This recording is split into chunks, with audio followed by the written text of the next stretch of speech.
So you're going to make a videotape. Well, no big deal, really. All you want to do is record some event or teach a lesson. Just something to show the kids in class, and they're not very fussy. Don't be fooled. Your audience is visually very sophisticated. They've grown up watching TV shows and movies made by big crews with high production budgets. Your audience expects entertainment and organization from the TV shows they watch, yours included. The reason you can compete in this ballgame is that most of the visual techniques developed over the years can work just as well with your videotape equipment.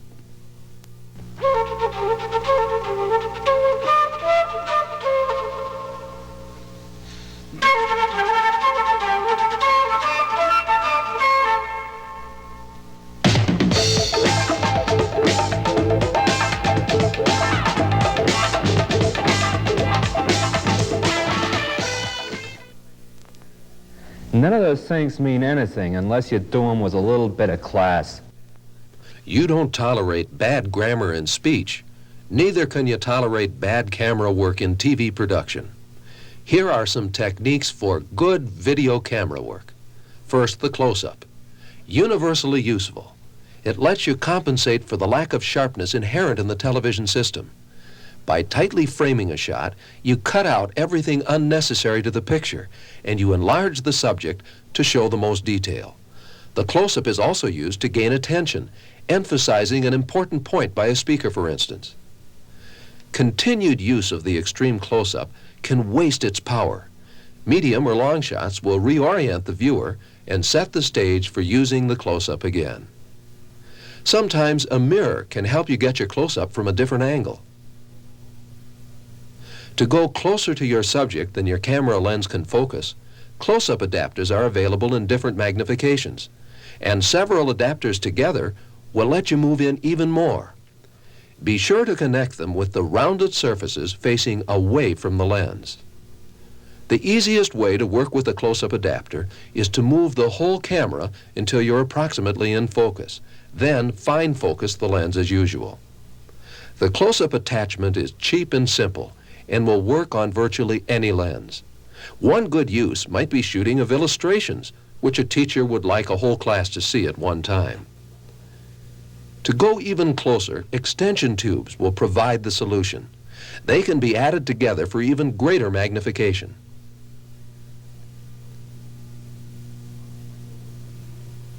And to go really close, mount your camera on a microscope, allowing the whole class at one time to see inside a drop of water. An interesting variation of the close-up adapter is the split field adapter, which is a close-up lens cut in half. This allows you to focus on close and distant objects at the same time. However you get it, the close-up is a powerful technique. A second important camera technique is camera movement. The first reason to move is simply because the subject is moving and we must keep it properly framed. You can pan, you can tilt, or you can move the camera from one spot to another. This movement sideways is called trucking. It allows you to move along with the action, or even create a mood by associating more closely with the subject. Above all, go for smoothness of camera movement by taking long sliding steps. Or on a smooth surface, use a camera dolly, which can be anything with wheels, such as a wagon, a wheelchair, or a library cart. Two other types of moving shots are the dolly in, which moves the camera toward the subject, and the dolly out, which moves the camera away from the subject.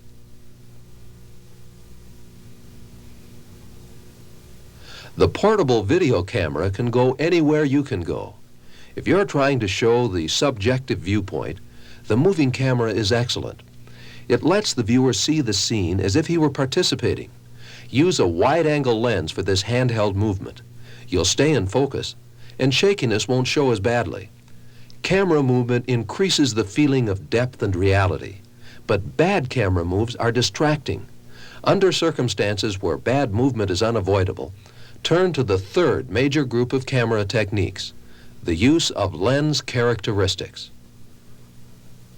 The most versatile type of lens is the zoom lens, which allows a smooth, continuous transition from long shot to the all-important close-up. A zoom often replaces a dolly in or a dolly out, where the floor is uneven, or where movement is prohibited, or when time doesn't allow a dolly. Events move swiftly sometimes, and you have to be as quick in your shooting. When we zoom in, the lens moves to its longest focal length. And when we zoom out, it goes to its shortest focal length. Zoom lenses commonly have about a 5-to-1 ratio. This means that fully zoomed out, the lens sees 5 times as wide an area as it does when fully zoomed in. A 10-to-1 lens has even more range.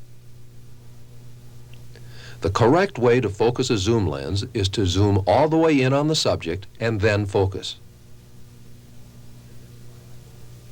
This provides focus throughout the zoom range. That is, until either you or your subject moves. You must then repeat the procedure.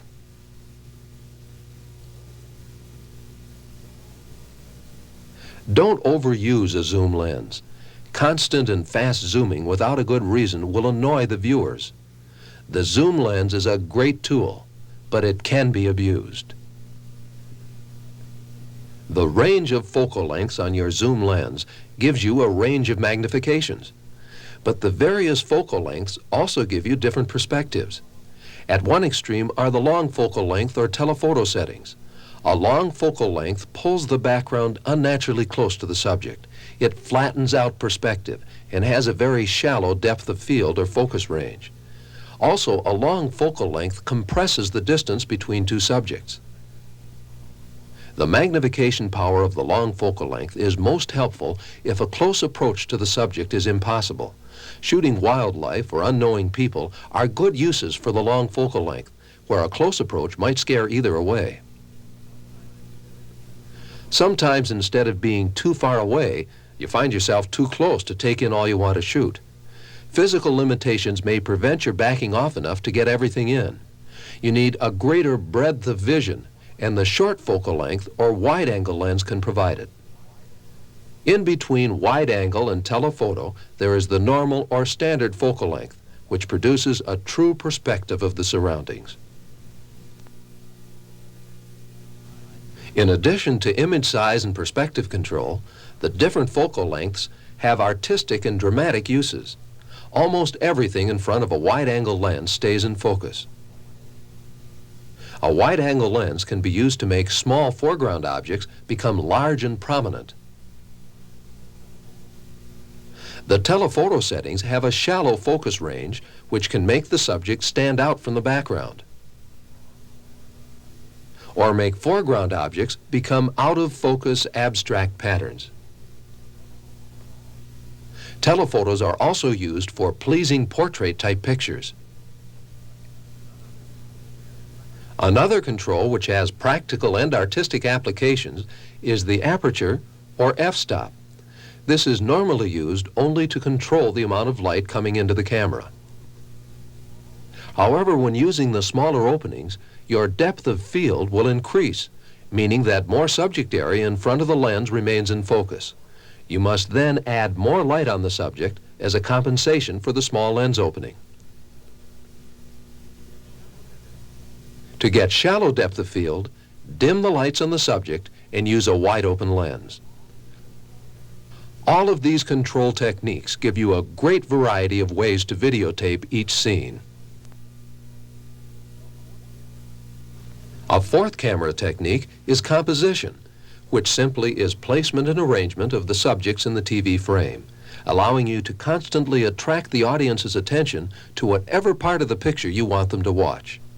Good composition is sometimes simply a matter of keeping the subject in the middle of the frame. This is no great problem on a fairly stationary subject. But if your subject is moving around, composition can be a real challenge. The typical situation involves a bobbing and weaving speaker. The closer in you zoom, the more dynamic the picture, but the tougher it is to keep the subject well centered. When the speaker makes only a small move, it may be better just to wait for him to shift back again to the center of the frame. If he stays off center too long, you can correct very gently by zooming back or panning over. Good composition of even a simple subject requires a sensitivity to the pleasing placement of objects and spaces within the TV frame. It also requires a determination to keep a tightly framed shot and then be alert for the constantly changing composition. With two or more centers of interest, the tensions within the frame can become complicated. The most common problem is when the subjects move apart, putting them too close to the frame with nothing of interest in the middle. The solution is to zoom back to make the big empty center space smaller, or change the camera angle and shoot over the shoulder. Move in on too closely placed subjects to help them use the space better. You can use imbalance to control your audience's attention. With a lopsided composition, the audience expects something to happen in the empty space. But here, imbalance is unintentional. A straight zoom back leaves too much space above the head. Composition is a useful way to direct the viewer's attention. If neglected, it may accidentally direct attention where you don't intend. A fifth camera technique is the choice of camera angle. This influences composition, but the psychological effects are more important. Normally, shoot a person from about shoulder level. A high-angle shot looking down on a person tends to make him appear weak and small. A low-angle shot looking up will make him appear large, strong, and domineering. Angle shots give us a three-dimensional quality. This machine, shot straight from the front, looks dull and flat, strictly two-dimensional. But shooting from an angle enables us to see the machine in perspective. The flat head-on view is good with movement. When the subject is moving to the camera, we can achieve a dramatic, suspenseful feeling. When the subject is moving away, we are left with a deserted, lonesome, or completed feeling. The sixth group of camera techniques are special optical and mechanical effects. There are fisheye lenses which see extremely wide angles and distort your subject even more than ordinary wide-angle lenses. There are multiface prisms which can multiply an image several times. There are star filters which add sparkle to highlights.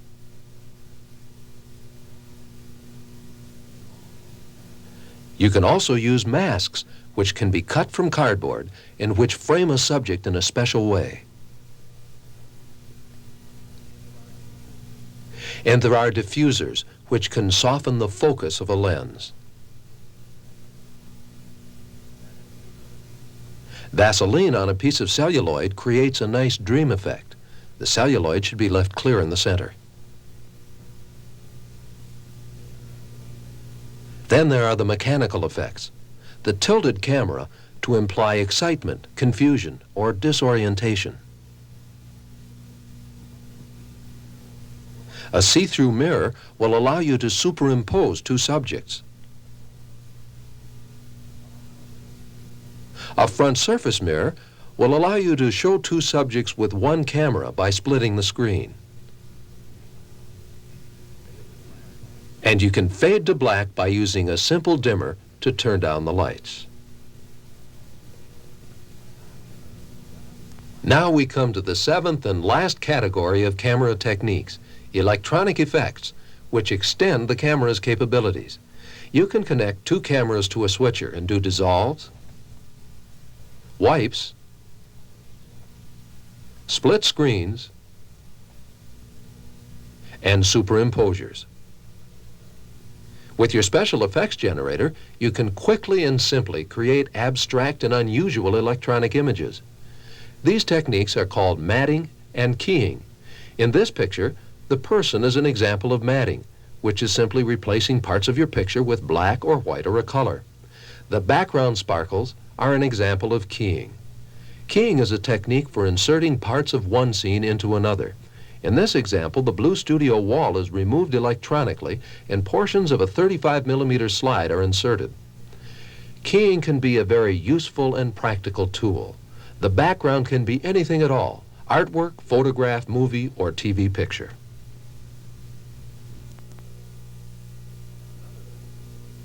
Another interesting electronic effect is time control. This requires a special recorder or playback unit. Still frames can help to analyze movement, for example. Instant replay or slow motion of fast-moving events gives you and your audience time to see and discuss. These effects, all the electronic effects, are a very special group of techniques, not strictly camera techniques, but electronic manipulation of the camera signals, an extension of the camera's capabilities. Whether you're shooting a trampoline or a title, the camera techniques and special effects we've been discussing are the language of the visual moving medium. They're your tools for emphasizing, entertaining, organizing, and explaining. Practicing them and getting a thorough knowledge of their uses will enable you to tell stories, record events, sell a product or an idea, educate, and demonstrate in a creative and highly interesting manner. The video cameraman stands at a unique vantage point, inheriting a wealth of visual techniques developed over the years, and standing on the threshold of a new electronic technology with its own visual techniques. You can benefit from the new as well as the old. Don't be afraid to experiment. Through the magic of videotape, you'll be able to see and perfect your techniques immediately and erase anything you don't like. In the process, you'll teach your camera some old tricks, and it'll teach you a few new ones.